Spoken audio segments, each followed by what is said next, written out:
And one of the most touching scenes, and there's just a brief comment, that Esau and Jacob together bury their father Isaac. And that reminds us of the time when Isaac and Ishmael came together in the previous generation to bury their father Abraham. 35:29 reminds us of 25:9. Well, remember what we were saying about him being godless? One of the characteristics of those who spurn the covenant promises of God is that they don't have very good boundaries when it comes to family issues, romance, marriage. They tend to marry outside the faith. And we read that Esau took his wives from the Canaanite women.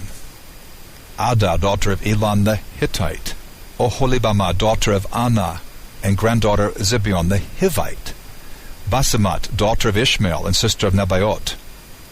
Esau took his wives, sons, daughters, and all the people of his household, as well as his herds, all his livestock, all the property he had acquired in Canaan. He went to a land away from his brother Jacob.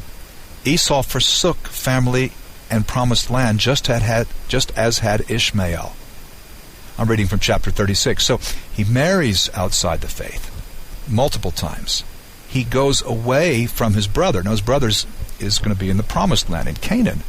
Esau forsakes family, not his personal family, but his family of origin. He forsakes the people of promise, just as had Ishmael done earlier. We read, "For their possessions were too many for them to live together, and because of their herds, the land where they stayed could not support them. So Esau, that is Edom, lived in the mountains of Seir." And then we have most of this chapter is really just about Esau's descendants. These are the family records of Esau, father of the Edomites in the mountains of Seir. And later, these are Edom's chiefs according to their settlements in the land they possessed. Esau was the father of the Edomites. And so God did have a plan for Esau. He wasn't totally away from the blessing of God, but the covenant blessing of God, no. Now, that went through Jacob. I think it's appropriate to bring this lesson to a close in the New Testament. Sadly, Esau is not mentioned in the Hall of Fame of Faith, that is Hebrews 11, which mentions so many men and women whose lives can be admired, at least in some respects, because of their faith. He's not there, well, not being commended. But he is mentioned in the following chapter, and so may I read from Hebrews 12, 15 to 17? "See to it that no one falls short of the grace of God, and that no root of bitterness springs up, causing trouble, and by it defiling many. And see that there isn't any immoral or irreverent person like Esau, who sold his birthright in exchange for one meal. For you know that later, when he wanted to inherit the blessing, he was rejected because he didn't find any opportunity for repentance, though he sought it with tears." That's a sober warning for us.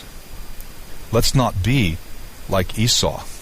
Let's be men and women of faith, not living for the moment, not living for this world, not deciding our decisions through what's pleasurable, but based on godly principle.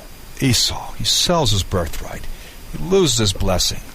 He just doesn't have the love for God's people and his promises. Yeah, the brothers that are reunited, but he's living away from the promised land. I think the lesson here is that godlessness separates us from God. Godlessness separates us from God.